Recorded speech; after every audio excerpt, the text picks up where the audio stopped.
Hello and welcome to this new video from Finance Re.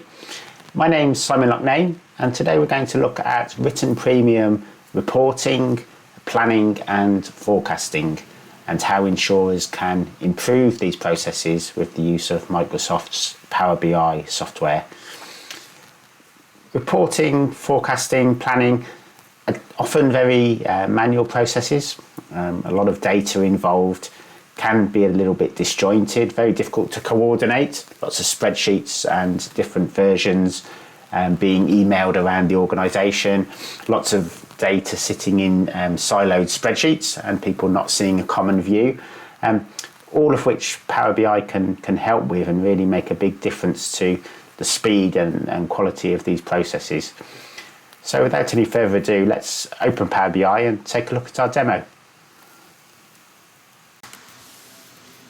So here we are inside our Power BI model for demonstrating written premium reporting and planning. This has been published to the Power BI service and so we're accessing it through the browser here. So in an organisation, everyone will be able to access and see the same information across the organisation. We've imported all of the technical data from the prior year, so for 2021, obviously this is all just made up data. If I start with the data overview, let's talk a little bit more about that. So yes, we've imported all of our premium transactions from the prior year. So if we were doing our planning for 2022, we bring all our transactions in for the prior year at least, maybe go back a bit further into Power BI, and they're aggregated at a monthly level just to keep volume to a reasonable amount. You can see here in this demo we've got just over 1 million policy records, so we're importing policy level information and then, like I said, transactions on those policies, premium transactions aggregated at a monthly level. In this demo you can see we've got over 3 million premium transactions imported. And so low volume levels for Power BI, we can deal with much higher volumes than this, but enough to make this a meaningful demonstration. You can see here just some data volume by source system. So we've got 3 policy admin systems we're taking data from. In practice, what we would take data from is we'd like a combined data store, an operational data store, and that will be the source of our premium information. So that's all of our technical information, and it's important to have that history from the prior year because that's really what is driving the planning and forecasting process for the next year. Now, in terms of our plan, so we've got a very simple plan which we've put together in Excel. Let me switch to that. So we're using a driver-based planning process. Now in this imaginary example, we've got a company with a matrix structure. So they do their planning, they've got, if you like, the sort of product view, which is split into divisions. So we've got 4 divisions: casualty, professional, property and specialty, and under each of those there's more granular classes of business. And then they also have the regional view. So you can see here we've got main regions, and then when they're reporting under each of those regions there's also the country level view. Now in this example what we're saying that they don't do the planning down at the country grain, it's done at a division and class level and at a regional level, and we'll talk a little bit more about that and some of the benefits of this model at looking at different granularities later.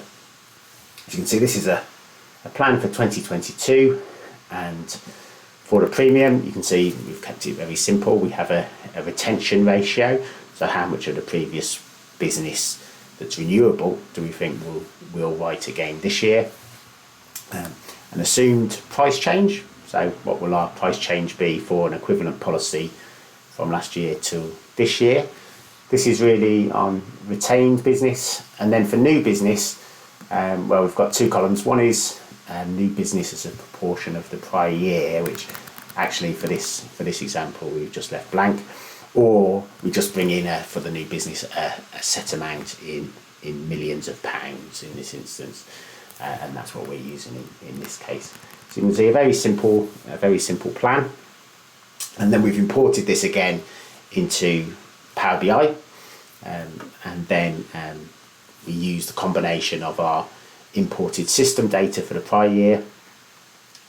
We refresh that as the year goes by, so that we get our activity month on month, and with our plan and forecast. And actually we use this same template. So this is our plan, but when we come to forecast, for example, a Q1, we use exactly the same format. And using a simple template like this for forecasting makes it very easy to repeat that process and to forecast month on month as we go through the year. Okay, let's switch back to Power BI. So here we are back in Power BI. So let's begin with looking at our gross written premium summary. And we can see we've moved on in time a little bit. So we're now at reporting period March 2022, so part way through the year. Here on this graph, so the grey line is our plan, and the light blue line is our actuals for the first 3 months of the year. So you can see that we're tracking slightly below plan so far. Here we can see the numbers. So here's the current year to date. Here's our plan, 238 million, giving a shortfall of 15 million. These are all year to date numbers. Here's a breakdown of the cause of the variance. We'll talk a bit about that shortly. You can see for projections, so we're not showing any forecast at the moment. Again, we'll come on to that a little bit later. I can look at these numbers month by month, how they're building up. Again, these are all year to date numbers. If I want to, I can have a look and see the monthly numbers. So here you can see it month by month. So as you can see, a big amount of premium written in January, so for renewals for the new year, as you'd expect, and then a slightly for the plan. You can see we've got a slightly lower peak in June for maybe some different classes of business that were new halfway through the year. So,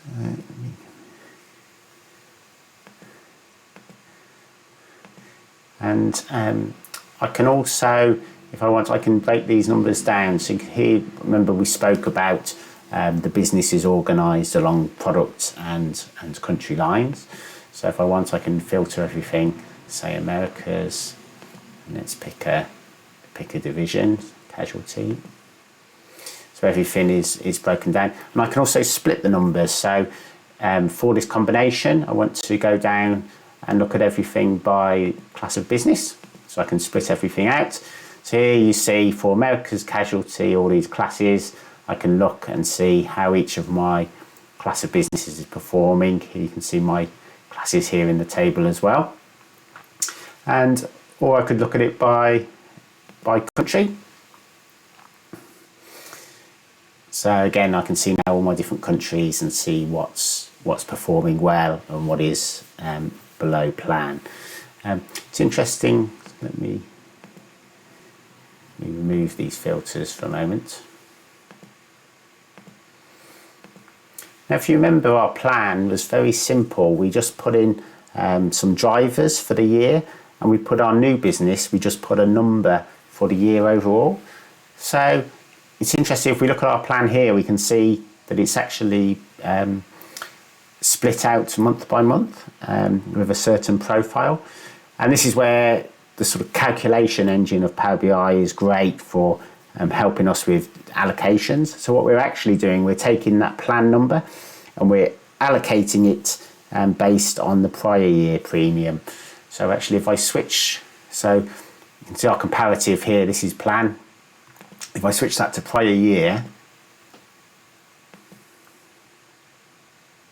so you can see the shape, this is the actual premium for the prior year. And if you look at the shape of that, again, if I switch back to plan, our plan is being, our simple numbers for the plan for new business are being allocated over that in that same proportions. And obviously our drivers, so retention ratio, price change, is again taking the premium from last year and then on an inception basis working out what the written premium will be this year, with those drivers and with those assumptions. So again, it means that the plan is easy to do, but more importantly, when it comes to forecasting, we don't need to ask people to say, what is your plan now, month by month? If they can just provide simple drivers and a target for the year for the new business, then Power BI the calculations can be done so that everything is spread in a sensible way based on what was written last year. Another benefit actually is if we go down, so if I split this out, you can see I can go down by division and country. So let's just pick one. So you can see that actually I get a sensible plan number country by country. And actually the plan we did it at the division and the class of business level, but then only by region. We didn't actually put in any plan by country. But again, Power BI can use the previous year numbers by country to again allocate that plan down to lower grains. And again, that's a great benefit in terms of time, because we can ask people just to put in to plan at a certain level. Many insurance companies have lots of different levels at which they analyse their business, but we can use Power BI to do that allocation for us and break down the plan so that we get sensible numbers even at very low grains, without having to necessarily plan at that level, or particularly forecast, where we might be doing that every month. We don't want to be doing that at a very, very low grain. For your plan, maybe you would, because obviously that's a very detailed exercise, but for reforecasts, we can do it at a sensible grain and then get that reforecast allocated down for us.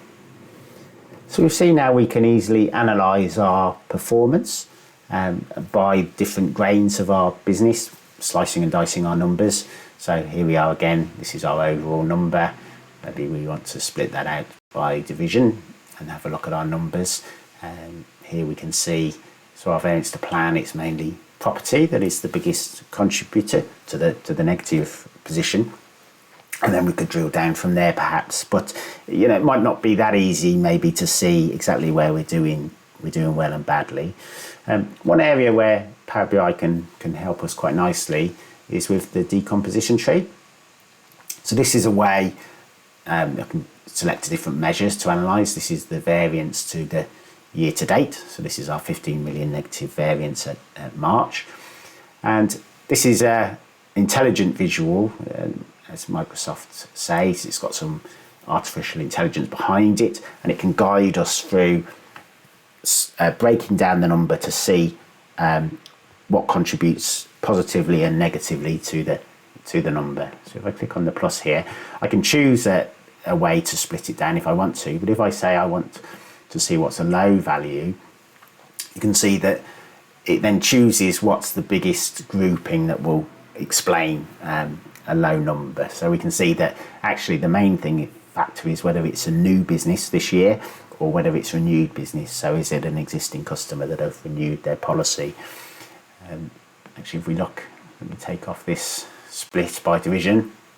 So I can break down here by new or renewed. So new business, so you can see we are significantly below plan, and renewed business we're above. So obviously something is there must be a reason why we're failing to win new customers.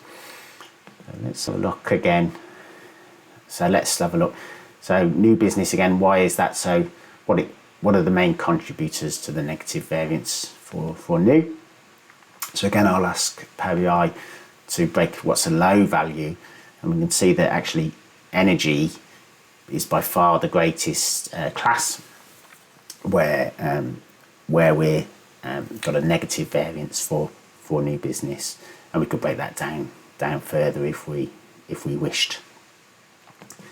It's probably also worth saying that obviously over here for renewed overall we've got a positive contribution against plan.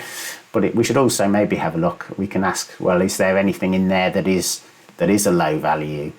And here we see, yes, actually, so motor business for our renewed business, we're significantly below plan. If I scroll up here, then you can see that for nearly all the other classes, we've actually got a positive contribution. And maybe we can see that. So we've actually got a dedicated analysis for retention ratio. So let's just take a look at that. So here again, this is actually broken down at the moment by class. Here's my different classes. Here's my actual and retention ratios.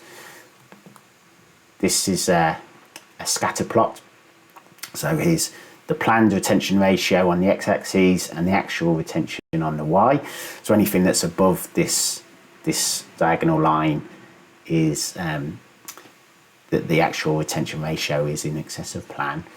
And the size of the balls on this graph represent the size of the business. So you can see we've got a small negative retention discrepancy on financial guarantee, but actually the size of the business is quite small, but the motor business is quite big, and so the poor retention ratio that we've achieved on motor is what's giving us that negative variance. But that decomposition tree we looked at really helped us to narrow down straight onto this issue with motor, and then obviously we can then initiate discussions to see how we could remediate that situation. So let me go back to our main summary.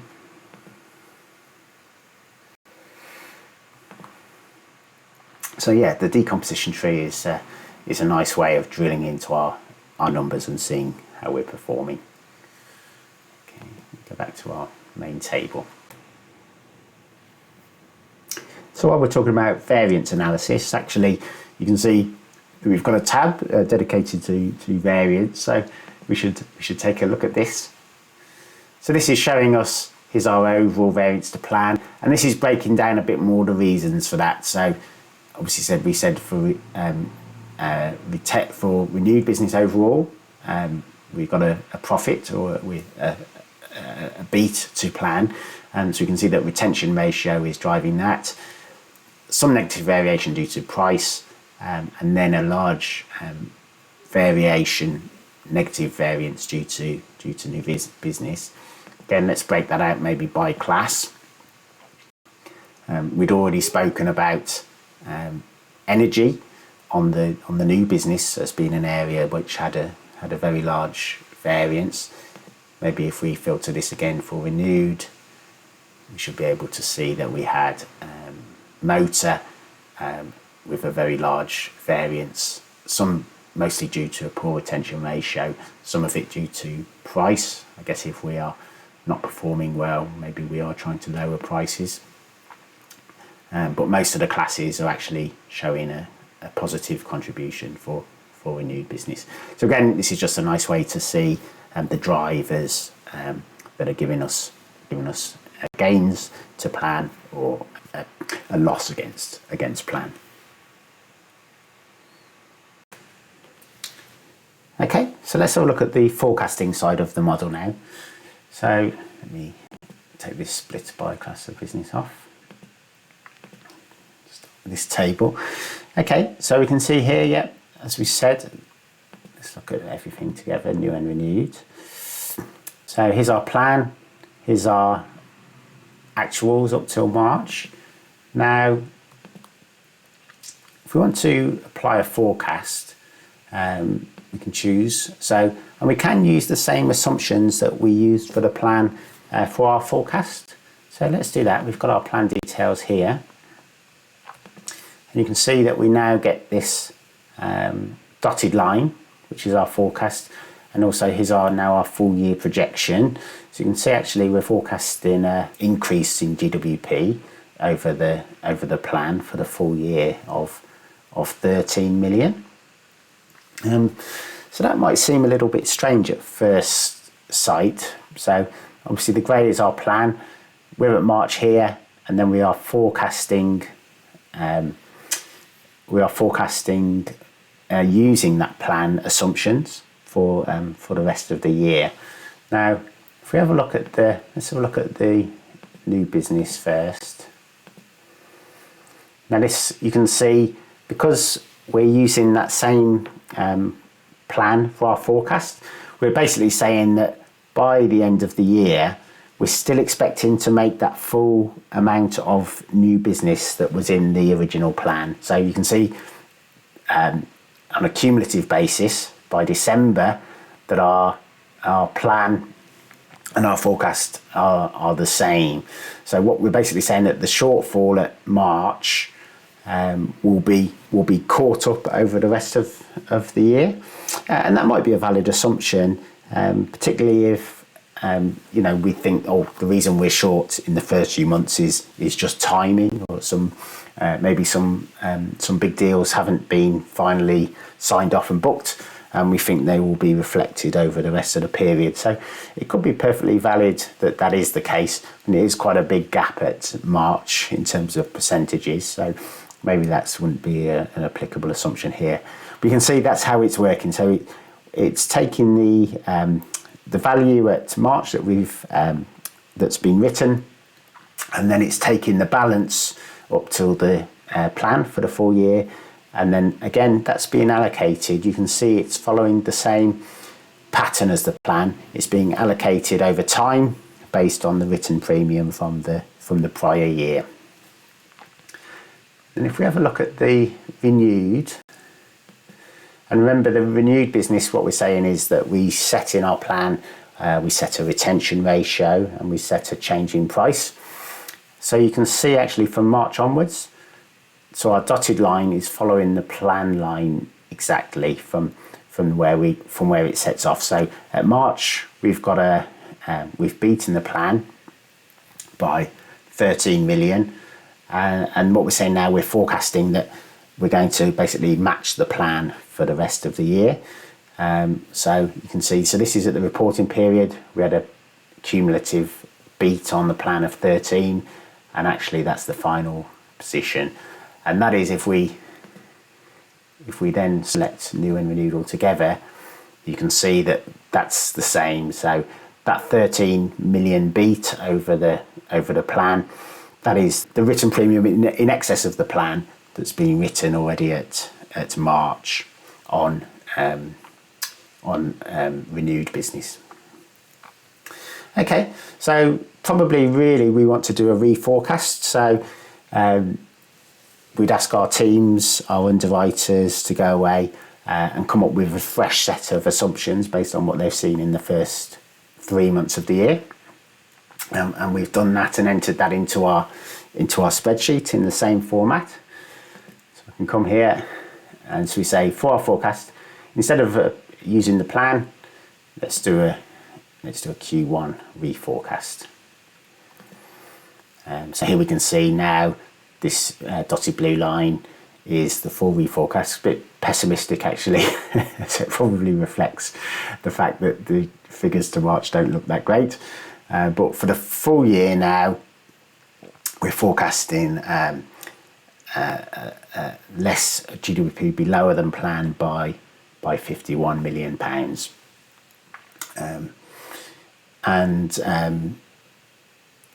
And you might go through some iterations, obviously, because we've kept it quite simple to do the reforecasting. We can go through a number of iterations until we get something that everybody is satisfied with. What we can also do here is do some scenarios and what ifs. So I'll just go to this tab, so you can see the main drivers that we use to build this plan. I can actually adjust and see the impact of those. So let's say our retention ratio, we think we can increase by 5%. So you can see now the blue line has shifted, and that's the new forecast with that assumption in, and we have the grey line, which is the original forecast without this what if adjustment. We can say, let's say new business, we're going to increase by 5%. So we can sort of get an idea of what might be required to try to lift either the whole business here or certain divisions or classes of business to get them up to their plan. What would be needed for the rest of the year to meet plan by the year end. And these are kind of broad brush sliders, so they'll apply to whatever we're looking at. So if we filtered down and we wanted to see, say, Europe, obviously then we can see the impact just for Europe. But these will apply to whichever grain that we've got selected. If we wanted to apply some more granular sort of scenarios, maybe to particular classes of business, maybe for particular periods of time, then we can have some set scenarios that can be entered into Excel in more detail. And obviously this could be very flexible how this was built. So for this demo, if I go back to the same planning spreadsheet actually, so this is where we entered our plans and our forecast. I go to the next tab, you see I've got this scenario page, so just 3 scenarios I've entered with a sort of a name and a bit of a description. And then I said when I want them to start and when I want them to stop. So as we're at Q1, I've put them to start from April through to December, but it could be any period. And you can see I can then say a particular region or division or classes I want to apply it to. So this one, equine price cuts in all regions, would only apply to equine, and then I can put in my impact on the drivers. Here, this one I said I want it to apply to the property division in Americas. And then this last one I said is a European-wide advertising campaign, and I want that to apply to Europe to raise, and I've put it as an impact on the new business, to increase new business by 6%. And you can make this as complicated or simple as you want to, obviously. Yeah, so we can sort of model or get ideas across the business of different ways to try and raise our written premium. If we then go back to our model, so you can see I can then come here. These are the scenarios that have been loaded. If I select, say, this one, you can see. So this is for everything. That then takes us, the combination of this what if plus these scenarios would then be sufficient to lift us up into our above plan for the full year. And actually this table is probably quite useful. If I go to this table, so you can see here, these are our actual months, January, February, March. Then from there on you can say this is the base forecast, so based on the assumptions that everyone has submitted. We then have a what if impact. This is the impact of the sliders to see, change our retention ratio, etc. And then this is the impact of the additional scenarios, so the more detailed scenarios, of which I just selected one. And again, these are year-to-date numbers, so these are cumulative impacts. So the combination of the base forecast plus the what if and the scenarios gives us if you like, an amended forecast. And then we can see our variance. So you can see here to plan. With those changes, we're now going to, in the end, a beat on plan for the full year of 6 million, just under. So yeah, great for sort of discussions with different parts of the business, trying to think about where we can dedicate resources to get the most impact on the results of divisions or regions or groups, and very kind of visual. And because everyone's using the central set of numbers stored in Power BI, really takes away a lot of that discussion about whether the numbers are valid and what version we're using. Okay, so let's reset this.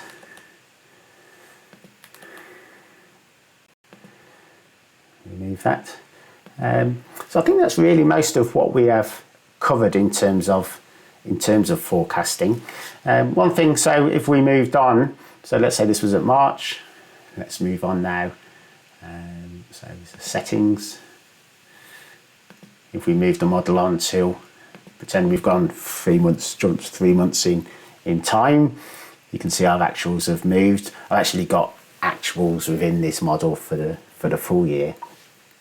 And you can see then our forecast is then using those same assumptions is from that period onwards, in exactly the same way. And obviously what you would then do is another reforecast, because you have so much more information as you go through the year. The forecast should be getting more and more accurate. But what we can say is, well, wondering how we actually performed in that last 3 months since March, compared to the forecast that we made. So if I say here, you can see, so here's the forecast assumptions that we're using, the Q1 reforecast, and you can see it's applying those from the reporting period, which now has moved forward to June. So let's say we want to put that back to the forecast period. That's when the forecast applied from March. So it was a bit of a pessimistic forecast actually, because you can see that since then we did manage to achieve a better result than that forecast. So the actual results for April, May and June were better than forecast. So I actually did have a forecast then. So again, maybe it's quarterly, maybe it's monthly, that we ask the business to reforecast. So let's say here that we want to then apply our mid-year forecast. So we can see then still a loss, although I think narrowed slightly from the forecast at Q1. So you know, there's so much potential for forecasting to be a really great tool. So we want the reporting to be obviously tell us about what's happened, and analysing where we're exceeding or we're down against plan, but also really looking forwards and projecting and thinking about the business for the next period till the year end, and how we can try to change and focus our efforts to try and beat and exceed the plan. So that concludes our demo today. I hope that's given you some food for thought. I'd love to hear some feedback about whether you're using similar tools for reporting and forecasting, and maybe how such a sort of report and process may help you to improve your reporting, forecasting, planning for written premium.